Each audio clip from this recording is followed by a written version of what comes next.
नमस्कार मित्रों, कैसे हैं आप सभी। आज की क्लास में हम पढ़ेंगे ज्वालामुखी के बारे में। तो सबसे पहले समझते हैं ज्वालामुखी क्या होता है। तो आप देख रहे हैं पृथ्वी का वह छिद्र जिसमें से धधकता हुआ लावा बाहर निकलता है, ज्वालामुखी है। धधकता लावा का मतलब होता है पृथ्वी है, जो पृथ्वी के अंदर है, तापमान अधिक है। और तापमान अधिक है तो जो चट्टानें हैं वो एक प्रकार से लावा के रूप में और तरल रूप में है और गर्म है। तो जो जब वही पदार्थ बाहर निकलता है या कहीं लावा बाहर निकलता है तो उसे हम क्या कहते हैं, ज्वालामुखी की संज्ञा देते हैं। तो धरातल का वह क्षेत्र जिसमें से धधकता हुआ जो लावा है वो बाहर निकलता है। लावा के साथ साथ कुछ खनिज तत्व भी होते हैं, राख, धूल के कण, मिट्टी आदि, ये सब चीजें उसमें लगभग शामिल होती हैं। तो हम बात करते हैं फिर लावा के प्रकार के बारे में। तो लावा के मुख्य रूप से सबसे पहला है जो वो अम्लीय लावा है। तो उसमें हम बात करते हैं जैसे सिलिका, तापक्रम, लिपारी और गाढ़ा। इसकी ये पहचान है। आप अम्लीय लावा जो है उसको कैसे पहचान सकते हैं। एक तो सिलिका, उसमें तत्व अधिक होगा, फिर तापक्रम, लिपारी और वो कैसा होगा, गाढ़ा होगा। ओके, फिर दूसरे नंबर पे है मध्यम लावा, जो कि जिसे हम कैसे पहचान सकते हैं, तो उसमें एंडीसाइटिक जो तत्व है वो उसकी अधिक मात्रा हमें देखने को मिलेगी। फिर तीसरे नंबर पे बात करते हैं लावा के प्रकार की, तो होता है बेसिक लावा। कौन सा, बेसिक लावा। तो जो बेसिक लावा होता है उसे हम पैठिक लावा भी कहते हैं। क्या, पैठिक लावा। फिर चौथे नंबर पे होता है कौन सा लावा, अस्ट्रावेसिक। कौन सा, अस्ट्रावेसिक, अस्ट्रावेसिक लावा। तो इसको, इसमें क्या आप समझेंगे कि ये जो होता है ये लावा, चौथे नंबर वाला अस्ट्रावेसिक लावा, इसमें सिलिका की मात्रा कम मिलेगी। क्या, सिलिका कम। ओके। और अम्लीय लावा को कैसे पहचानेंगे, सिलिका की मात्रा अधिक होगी, तापक्रम होगा, लिपारी होगा और गाढ़ा होगा मुख्य रूप से। लेकिन बाकी में आपको इसकी विशेषताएं बाकी देखने को नहीं मिलेंगी। तो फिर अब हम बात करते हैं ज्वालामुखी के प्रकार के बारे में। तो ज्वालामुखी मुख्य रूप से कितने प्रकार का होता है, दो प्रकार का। एक तो होता है उद्गार के आधार पर और दूसरा होता है समय के आधार पर। समय का मतलब होता है कि कितने कितने टाइम में जो ज्वालामुखी है वो जाग जाते हैं या फिर कितने टाइम में किस स्थान पे आते हैं। तो वो समय के आधार पे हो गए। और जो उद्गार है, उद्गार मतलब उसमें किसे जो ज्वालामुखी का जो छिद्र है उसमें से कितना लावा या फिर जो पदार्थ पृथ्वी के अंदर है वो कितने मात्रा में बाहर निकलता है, तो उसको हम क्या कहते हैं, उद्गार के आधार पे। तो उद्गार के आधार पर कितने प्रकार का ज्वालामुखी होता है, बात करते हैं किसके प्रकार, ज्वालामुखी के प्रकार। ओके। तो सबसे पहले है उद्गार के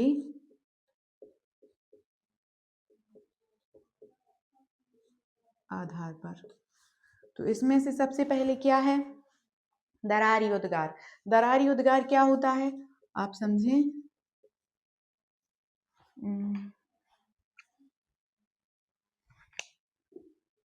दरारी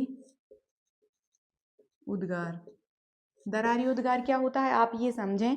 जैसे आप समझें कि जैसे ये दो प्लेटें हैं, प्लेटें कहा जा सके या फिर पृथ्वी के अंदर हम कहें इसे परतें हैं। तो जब ये दो परतें हैं तो पहले ये जैसे मान के चलो ये आपस में पहले एक दूसरे से सटी हुई थी। ओके।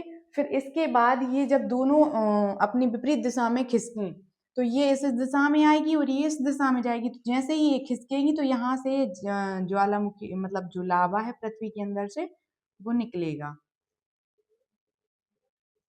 तो इसे हम क्या कहते हैं, दरारी उद्गार। मतलब जो दरार में से निकलता है। तो आपको ये थोड़ा सा इसमें मैप भी बनाना पड़ेगा। आप इस चित्र के जरिए ज्यादा अच्छे से याद रख सकते हैं कि दरारी जो ज्वालामुखी होता है वो कैसे होता है। तो आप इसमें यही लिखेंगे कि जो जब दो पृथ्वी के अंदर दो चट्टानें होती हैं तो वो जब विपरीत दिशा में खिसकती हैं तो उनमें एक दरार उत्पन्न होती है। उसी दरार में से जब पृथ्वी के अंदर का जो लावा है वो बाहर निकलता है तो उसे हम क्या कहते हैं, दरारी ज्वालामुखी कहते हैं। फिर दूसरे नंबर पे कौन सा उद्गार है, केंद्रीय उद्गार। केंद्रीय उद्गार क्या होता है, केंद्रीय उद्गार। ओके, केंद्रीय उद्गार क्या होता है, अब इसके बारे में समझते हैं। जब एक प्लेट दूसरी प्लेट के नीचे जाती है तो लावा केंद्रीय भाग से बाहर निकलता है, यही केंद्रीय उद्गार। तो आप ये समझें, ये क्या हो गया, ये दरारी उद्गार हो गया। फिर हम बात करते हैं केंद्रीय उद्गार। तो केंद्रीय उद्गार क्या होता है, जैसे ये प्लेट है, धरातल के अंदर ऐसी प्लेटें हैं और ये प्लेट है, दो प्लेटें हैं। जब एक प्लेट दूसरी प्लेट के नीचे जाती है तो जैसे ये प्लेट इसके नीचे जाएगी तो इसकी ऐसी नीचे जाएगी, फिर यहाँ से क्या होगा, एक केंद्र बिंदु बनेगा, तो यहाँ से जो है लावा बाहर निकलेगा। और जब यहाँ से लावा बाहर निकलेगा तो इसे हम क्या कहेंगे, केंद्रीय उद्गार। आप मतलब आपको समझ में आ गया होगा कि उद्गार के आधार पर कौन कौन से ज्वालामुखी के प्रकार होते हैं। एक तो सबसे पहले दरारी उद्गार, जिसका हमने चित्र आपको बताया, समझा भी दिया कि कैसे जो है वो बनता है। फिर उसके बाद जो है केंद्रीय उद्गार और दरारी उद्गार, ये जो दोनों हैं ये उद्गार के आधार पे हैं। फिर हम इसके बाद बात करते हैं समय के आधार पे। तो समय के आधार पे आप समझें कितने प्रकार के होते हैं ज्वालामुखी।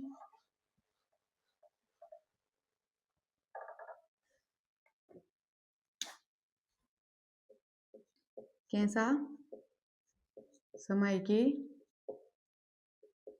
आधार पर। तो सबसे पहले कौन सी ज्वालामुखी है, जो सक्रिय। सक्रिय का मतलब होता है जो लगातार एक समय के बाद, मतलब वो कभी बंद नहीं होता, उसमें से धूल, मिट्टी, राख और धूल के कण, गैस हैं, और जो पृथ्वी के आंतरिक भाग का जो लावा है वो हमेशा बाहर निकलता रहता है, समय समय से बाहर निकलता रहता है, वो कभी बंद नहीं होता, तो उसे हम क्या कहते हैं, सक्रिय ज्वालामुखी। तो जिन ज्वालामुखी के छिद्रों से हमेशा लावा बाहर आता है, हमने वही आपको बताया कि जो ज्वालामुखी पहले आ चुका है जिस स्थान पे, और उस छिद्र में से जो है कभी बंद नहीं हो रहा, मतलब पिछले बहुत वर्षों से उसमें से जो है लावा निकलना बंद नहीं हो रहा, लगातार लावा निकले जा रहा है, तो उसे हम क्या कहते हैं, सक्रिय ज्वालामुखी। तो सक्रिय ज्वालामुखी जो है उसका एक उदाहरण आप समझे, उदाहरण है किलामू, जो कि कहाँ है, हवाई द्वीप, और स्ट्राम्बोली जो कि भूमध्य सागर का प्रकाश स्तंभ है, और कोटोपैक्सी सबसे ऊंचा ज्वालामुखी इक्वाडोर में है, और उदसडेल सलाइडो में। तो सबसे मुख्य जो आपको याद रखना है वो दो तीन है, सक्रिय ज्वालामुखी। तो क्या होता है सक्रिय ज्वालामुखी, जब ज्वालामुखी के छिद्र में से लावा हमेशा या लगातार बाहर निकलता रहता है तो उसे हम क्या कहते हैं, सक्रिय ज्वालामुखी की संज्ञा देते हैं। तो सबसे पहले इसका उदाहरण है किलामू, ये क्या है, ज्वालामुखी का नाम, ये कहाँ है, हवाई द्वीप। दूसरे नंबर पे है स्ट्राम्बोली,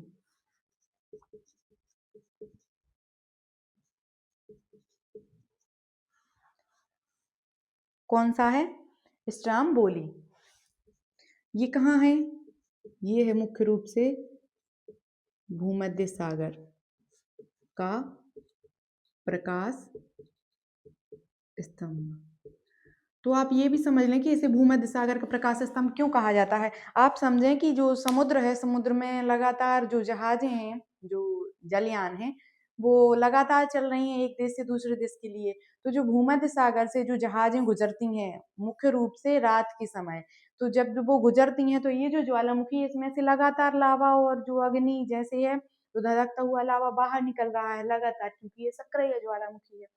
तो जैसे ये बाहर निकल रहा है और जो उस स्थान से भूमध्य सागर से जितनी भी जलयान एक स्थान से दूसरे स्थान जाती हैं, तो रात में इनको मतलब एक प्रकार से आप कहें कि जो मार्ग होता है तो वो आसानी से इनको नजर आता है, और वहां पे मतलब एक प्रकार से आप देखेंगे प्रकाश ही प्रकाश दिखता है, किसका, इस ज्वालामुखी का। तो इसको भूमध्य सागर का प्रकाश स्तंभ नाम दिया गया है। फिर इसके बाद कौन सा है, कोटोपैक्सी, जो कि सबसे ऊंचा ज्वालामुखी है। ओके, और कहाँ है, इक्वाडोर में।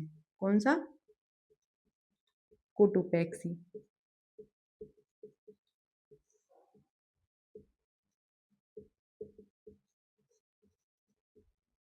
सबसे ऊंचा ज्वालामुखी। ओके, ये कहाँ है,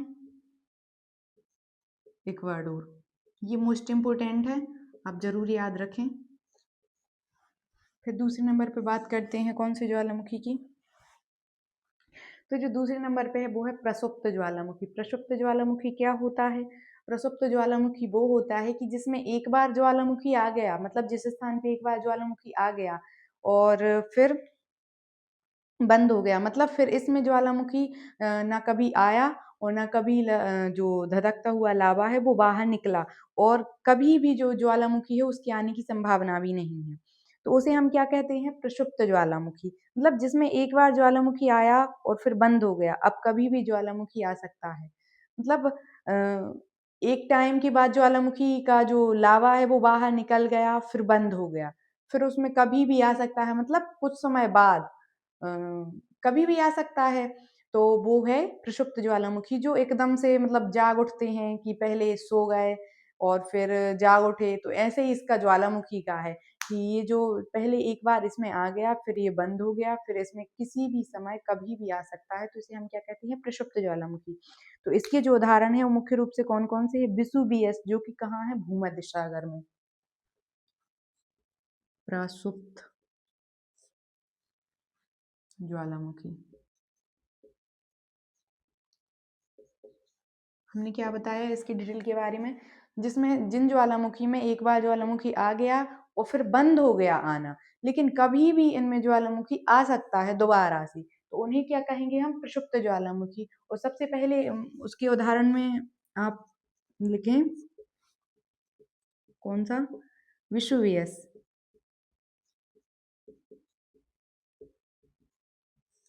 कौन सा? विषुवियस, जो कि कहाँ पे है? हमें मुख्य रूप से देखने को मिलता है भूमध्य सागर में। ओके। फिर बैरन। बैरन जो द्वीप है, आप ये लिख ले, भूमध्य सागर। बैरन द्वीप कहाँ है आपको पता है? हमारे भारत में अंडमान निकोबार द्वीप समूह में। ओके। फिर बैरन, नारकोंडम, अंडमान सागर, और ये जो बैरन और नारकोंडम है, ये मुख्य रूप से कहाँ, ये जो ज्वालामुखी का नाम है ये अंडमान सागर में है। तो आप लिख लें एक बार, बैरन कहाँ?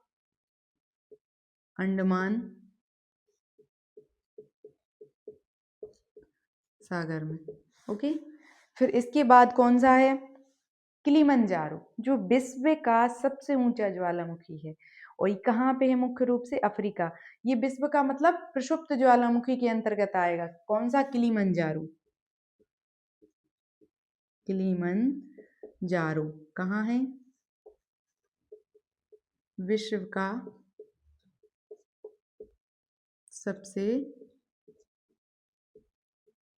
ऊंचा। ओके। और ये कहाँ है? मुख्य रूप से अफ्रीका महाद्वीप में। ओके। फिर तीसरे नंबर पे बात करते हैं मृत ज्वालामुखी की। ओके। तो मृत ज्वालामुखी किसे कहते हैं? मृत ज्वालामुखी वो होते हैं जिनमें एक बार ज्वालामुखी आ गया, लावा बाहर आ गया, फिर वो लावा ठंडा हो गया, फिर उसमें से लावा आना बंद हो गया, और फिर ये आशा है कि उसमें से कभी ना ज्वालामुखी आएगा और ना उसमें से कभी ज्वालामुखी आने की कोई संभावना है, मतलब बंद हो गया, शांत हो गया, तो उसे हम कहते हैं मृत या फिर शांत ज्वालामुखी, जो एक बार आके और बंद हो गया। तो उसमें आप उसके जो उदाहरण हैं वो मुख्य रूप से देवबंद, कोह सुल्तान और पोपा, और एकांकागुआ सबसे ऊंचा ज्वालामुखी। तो आप सबसे पहले यही लिखें उदाहरण में, एकांकागुआ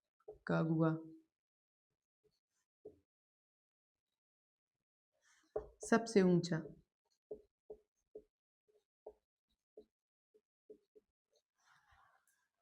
ओके।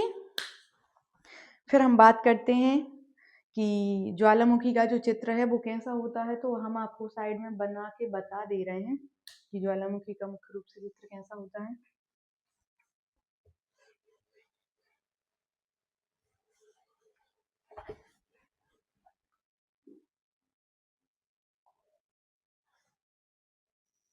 क्योंकि आपको जो क्वेश्चन आएगा उसमें आप, एक तो आपको याद करने के लिए ये मदद करेगा, और दूसरा, आपको कोई भी ऐसा क्वेश्चन आएगा जिसमें रिटर्न होगा, मतलब लिखना पड़ेगा, तो आपको ये, अगर आप ये चित्र डाल देंगे, जैसे जैसे भूगोल जो सब्जेक्ट है उसमें आपको कोई भी क्वेश्चन, मतलब उसमें जहाँ तक हो सके तो 90% आप कोई भी क्वेश्चन हो तो उसमें उसका एक मैप जरूर तैयार कर लें और ऐड कर दें। इससे क्या होगा, आपके जो मार्क्स हैं या फिर जो नंबर हैं वो आपको मतलब बढ़ती नजर आएंगे। क्यों आएंगे? क्योंकि आप सही ढंग से सामने वाले को एक्सप्लेन कर पाएंगे, तभी तो उनके सामने वाले के दिमाग में ये फैक्ट लगेगा कि इसको जो है हर एक क्षेत्र की सही जानकारी है। तो ज्वालामुखी के बारे में बात करते हैं। तो जैसे जैसे आप ये समझें, ये ज्वालामुखी पर्वत है मुख्य रूप से, और ये हमारी पृथ्वी का आंतरिक भाग है। तो यहाँ पे क्या है, दुर्बलता मंडल है, भूपर्पटी है, ज्वालामुखी जो है यहाँ पे लावा है धधकता हुआ, तो ये सब चीजें यहाँ पे हैं। तो आप देखें कि यहाँ से, जब यहाँ से यही लावा बाहर की ओर जाएगा,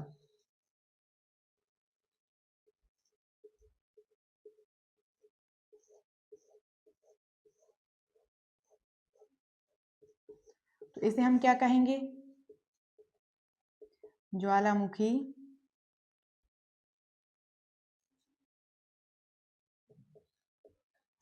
छिद्र। ओके, और ये क्या है, ये है लावा। इसको हम लावा, मैग्मा, कुछ भी बोल सकते हैं, और मैग्मा। तो आप इतने से याद रख सकते हैं कि ज्वालामुखी जो है कैसा निकलता है। ये क्या है, ज्वालामुखी पर्वत है, ये ज्वालामुखी